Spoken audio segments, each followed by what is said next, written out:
So the government has officially agreed on a $900 billion stimulus package, and it's pretty insightful to say the least. If you're a married couple earning $150,000 or less, you qualify for $1,200. If you're a single individual making $75,000 or less, you qualify for $600. If you have kids, you qualify for $600 per child up to the amount of kids. I don't know. If you got 10 kids, I don't know if you get $600 per kid. They never stated that. Out of all of that, that equates to $166 billion. They also added an unemployment boost. So if you've been laid off, if you're unemployed and you're already getting unemployment benefits, they've extended that. They've extended that from now until March 14th, 2021 for an extra $300 per week. That's super helpful. It's a little bit less than before, but an extra $300 per week can go a long way, and that's extended from now through March 14th, 2021. Throw in another $15 billion for museums, theaters, and other live events. Throw in another $20 billion for low-income communities, which is really, really dope. I love that. I love that a lot. And throw in another $325 billion for small businesses.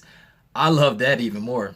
I love that even more because small businesses, like we all play our part in this economy, but small businesses, they really got shat upon. I'll say that. They got shat upon the last go round, man. All the big businesses, all the big corporations got bailed out like crazy, but the small businesses, they really struggled and they had to scratch and claw their way through the situation. But $325 billion was allocated to all small businesses in the US and another $284 billion for paycheck protection. Last but not least, another $1.3 billion, right? $1.3 billion was allocated for federal loan forgiveness. I don't know how they allocated it, but if you have a federal loan, $1.3 billion was distributed for forgiveness on said federal loan. Rental aid and eviction ban was also set in place, as well as schools and childcare.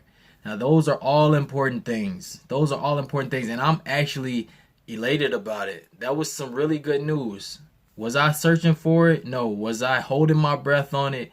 No. But I do know there are millions of people in the U.S. suffering, struggling right now. So the government is really stepping in and playing their part. But at the end of the day, I want everybody to open their eyes. That last stimulus check, it took them 9 months before they came around again for round 2. And this second round is half of what the first round was. So yes, we're doing better. The economy is doing a lot better. But what you need to do from here on out, and what I encourage you to do, is take this as a learning lesson. I get it. Some people really, really needs this. But at the end of the day, you're in control of your own situation.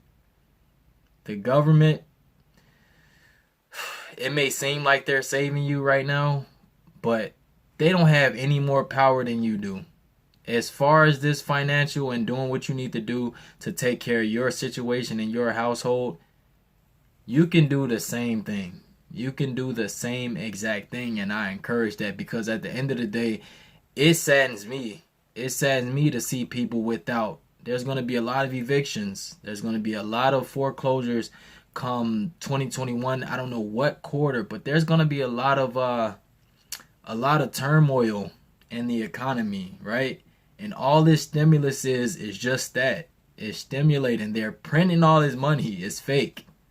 It's fake. So things can come crumbling down if people don't, if people don't get their situation in order. That's all I say. People get the money, and some people spend it on necessities, but a lot of people just blow it. Just random consumerism. Yes, that helps the economy, but that doesn't help your personal economy. I went to the mall by my house not too long ago to pick up some last minute Christmas gifts, and that mall was packed to the brim. Completely packed. I went in and came out whatever I needed to get, but it was a lot of people there, and everybody was shopping.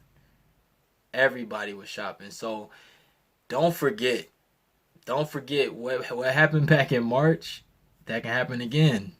And the market is propped up. The economy is propped up, and I call it a house of cards.